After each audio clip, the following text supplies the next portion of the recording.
আসসালামু আলাইকুম। আমি আজকে রান্না করব পুঁটি মাছ। আর আমরা কিন্তু এই শীতের মৌসুমে পুঁটি মাছটা খেতে ভীষণ ভালোবাসি। কিন্তু এই পুঁটি মাছটা তো কতভাবেই খেয়েছেন। আমি আজকে যেভাবে রান্না করব, একবার রান্না করে খেয়ে দেখুন, আশা করি সবার ভালো লাগবে। আমি প্রথমে মাছগুলোতে লবণ দিয়ে নিব, তারপর দিয়ে দিব হলুদ মরিচের গুঁড়ো,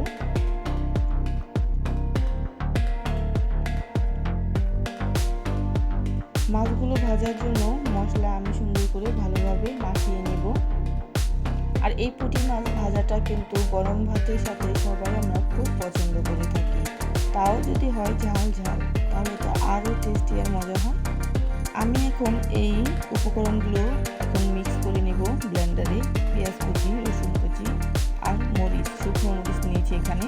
আপনি যদি চান কাঁচা মরিচটাও দিতে পারেন, কিন্তু শুকনো মরিচেরটা ফ্লেভার আর স্বাদ কিন্তু বাড়িয়ে তোলে।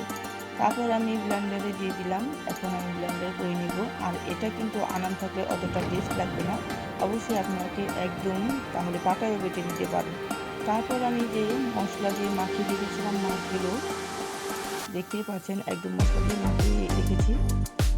কারণ মাছে যদি লবণ না ঢুকে তাহলে কিন্তু ওই মাছ খেতে ভালো লাগে না। তারপর আমি কড়াইতে তেল দিয়ে দিলাম মাছগুলো ভাজার জন্য। মাছগুলো এখন আমি ভালোভাবে ভেজে নেব। তেলটা গরম হয়ে গেছে, তারপর আমি এক এক করে মাছগুলো দিয়ে দেব।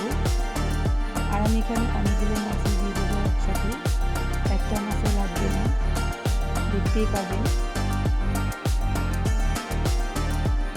আর আপনারা বাড়িতে একবার হলেও এইভাবে ট্রাই করে দেখবেন, আশা করি সবারই একদম ভালো লাগবে।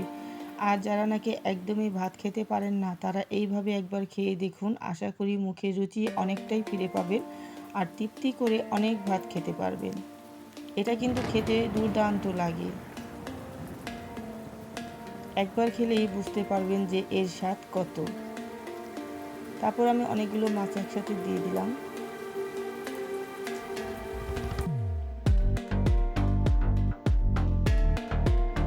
আর যারা আমার ভিডিও দেখা শুরু করেছেন, প্লিজ লাইক করে তারপর ভিডিওটা দেখা শুরু করবেন। আর আমার আইডিতে অনেক ভিডিওই আছে, যদি আপনাদের ভালো লেগে থাকে তাহলে আপনারা দেখতে পারেন, বা যদি কোনো ধরনের ভিডিও আপনারা দেখতে চান তাহলে সেটাও কমেন্ট বক্সে জানাতে পারেন। আর ধৈর্য এমন একটা জিনিস, কারণ ধৈর্য ধারণ না করলে কিন্তু আমরা সফলতা কখনোই পাবো না। আমরা যখন ভিডিও বানাই, একটা ভিডিও বানাতে কিন্তু অনেক কষ্ট হয়।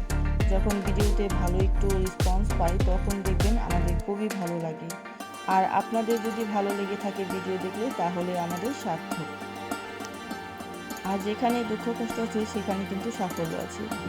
আমরা কষ্ট করি, হয়তো কোনো দিন সাফল্য দ্বারে পৌঁছাতেও পারি, তবুও চেষ্টা করতেছি হাল ছাড়িয়ে। সবাই দোয়া করবে আর সবসময় এভাবে পাশে থাকবে। তারপর দেখুন মাছগুলো কিন্তু অনেকটা কালার চলে এসেছে। আর একদম মাছটা কিন্তু ভালোভাবে কড়কড়ি করে ভেজে নিতে হবে, তা না হলে কিন্তু ভালো লাগবে না। আর মচমচে না হলে এই ঝাল ঝাল এই পুঁটি মাছের ভুনাটা কিন্তু একদমই খেতে ভালো লাগবে না, আর কাটা কাটা লাগবে। সেই জন্য অবশ্যই আপনাকে মাছটাকে একদম কড়কড়ি করে ভেজে নিতে হবে। দেখুন মাছগুলো কিন্তু একদম মচমচে হয়ে গেছে। তারপর ভাজা হয়ে গেলে আমি মাছগুলো সব তুলে নেব। আমি নামিয়ে নিচ্ছি।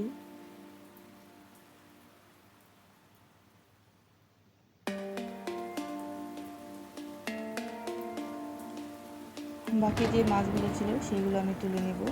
তারপর আমি একটা কড়াইতে আবার তেল দিয়ে দিব।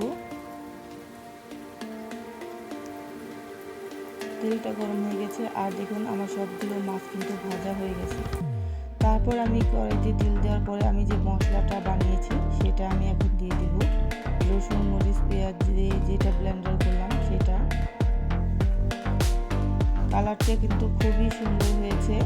আর এতটা কালারের জন্য কিন্তু এখানে আপনাকে বাড়তি কোনো মশলা ব্যবহার করতে হবে না, জাস্ট শুধু এটা দিয়ে আপনি পুরো মাছটা কষিয়ে নিতে পারবেন। আমি এই মশলাটা ভালোভাবে সুন্দর করে কষিয়ে নেব। তারপর দিয়ে দিব স্বাদ মতো লবণ। এখানে আর বাড়তি কোনো উপকরণ অ্যাড করতে হবে না।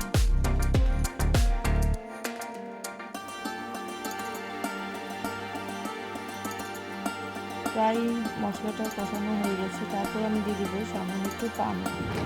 পানিটা দিয়ে আমি কিছুক্ষণ পর্যন্ত এটাকে বলক আনিয়ে ভালোভাবে কষিয়ে নেব। আর এখানে বেশি পানি দিব না, কারণ পুঁটি মাছটা আমি ঝোল রাখবো না, একদম ভাজা ভাজা শুকনো করে দেবো। সেই জন্য এখানে পর্যাপ্ত পরিমাণে পানির কোনো দরকার নেই। অল্প পরিমাণে যতটুকু আপনার মাছ হবে ততটুকু দিলে হবে। তারপর বলক চলে আসলে আমি যে মাছগুলো ভেজে তুলে রেখেছিলাম সেই মাছগুলো দিয়ে দিব। এমনিতেই কিন্তু অনেকটা কালার হয়ে গেছে, দেখতেই পাচ্ছেন। তারপরে এভাবে আমি ভালোভাবে সুন্দর করে মশলাটার সাথে মাছগুলো আমি মাখিয়ে নেব। এভাবে অল্প অল্প করে জাল করতে থাকবো। তারপরে আমি হওয়া পর্যন্ত আমি ধনেপাতা কুচিটা ছিটিয়ে দেব। আর অনেকটা কিন্তু ঝোল টেনে এসেছে, দেখুন ঝোল কিন্তু নাই।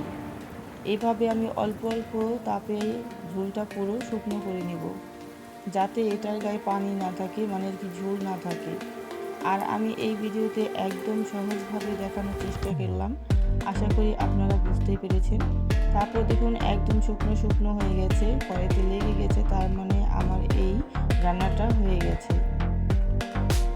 ঝোল থাকলে কিন্তু ভালো লাগবে না, পুরোটা ঝোল শুকিয়ে নিতে হবে, তাহলে দেখবেন এর টেস্ট কত আর কতটা ভালো লাগে।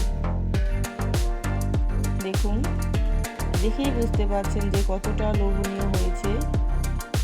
আর আমার এই পুঁটি মাছের রান্নার রেসিপিটা কেমন লাগলো অবশ্যই কমেন্ট বক্সে জানাবেন। আর যদি বেশি ভালো লেগে থাকে তাহলে প্লিজ শেয়ার করতে ভুলবেন না। আর যে যেখান থেকে এতক্ষণ পর্যন্ত আমার ভিডিওটি দেখলো সবাইকে অসংখ্য ধন্যবাদ জানাই। আর সবসময় এভাবে পাশে থাকবেন।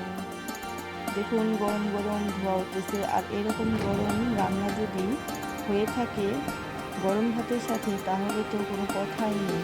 বুঝতেই পারছেন যে গরম ভাতের সাথে এইরকম ঝাল ঝাল যদি মাছ ভুনা বা কষা হয় যাই হোক না কেন কতটা খেতে ভালো লাগে। কার কার দেখে জিভে জল চলে আসছে অবশ্যই জানাবে।